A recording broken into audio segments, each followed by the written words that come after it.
both Jews and Christians. The Byzantines built the building together.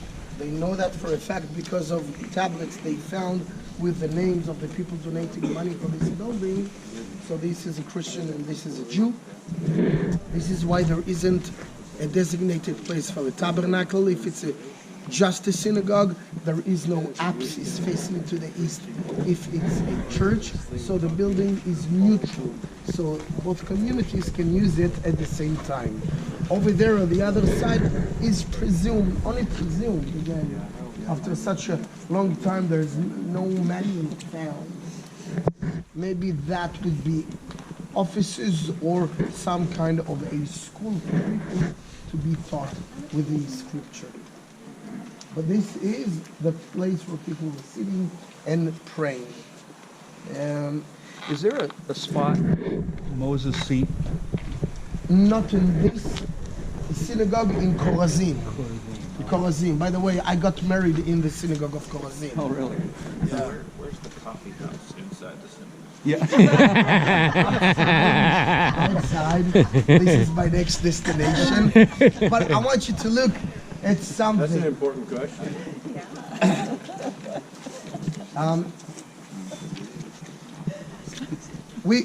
We're gonna walk outside and slowly you will see the decorations on the stones and everything. And everything at the time of the Byzantines was all out. I can do it. I'm gonna show it. This is why they fell. This is why they fell. There was no honesty in the Roman Empire to the point that they just dissected the empire. I'm talking all the time about the Byzantines, and people sometimes come and ask me, what is a Byzantine? So after Constantine the Great, Emperor of Rome, died towards the middle of the 4th century, the empire was too big to hold itself together.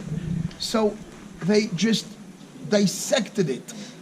The west, the capital was Roma, and the east was Byzantion, Constantinopolis, Istanbul of today.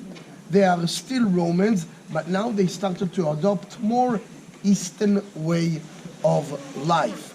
The Romans started to adopt a very, not Western way of life, but a very on-the-run way of life, because the Germanic tribes were starting to come inside, and then you've got the Gauls, the southern Celts from France coming inside, and actually the last emperors of Rome, Roma, the West, were only puppets on strings for the Germanics and the Gauls.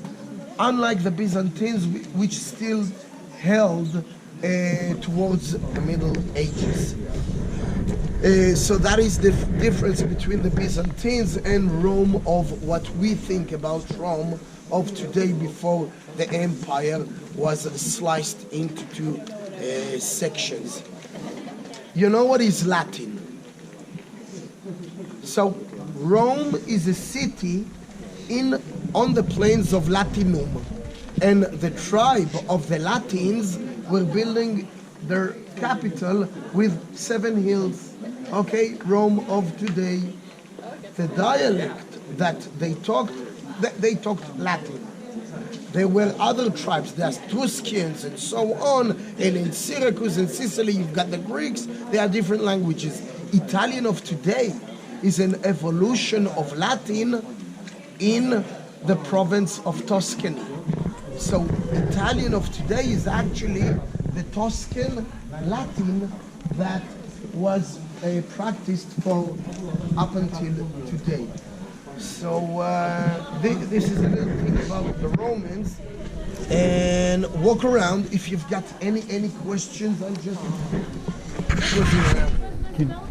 This was built by the Byzantines, started to build it towards the end of the 5th century. Towards the end of the 5th century. Can you just in like 10 seconds tell everybody, like over here, this is where they lived, this is the synagogue? Yes, You know, like, so beyond outside, you can see the fence. You'll see some blueprints of the houses. You'll see some more on the other side, but the other side is less renovated. And of course, there's a house that is marked by the modern church over there, the Catholic Church, which is supposed to be the house of Peter. Now, again, about archaeology.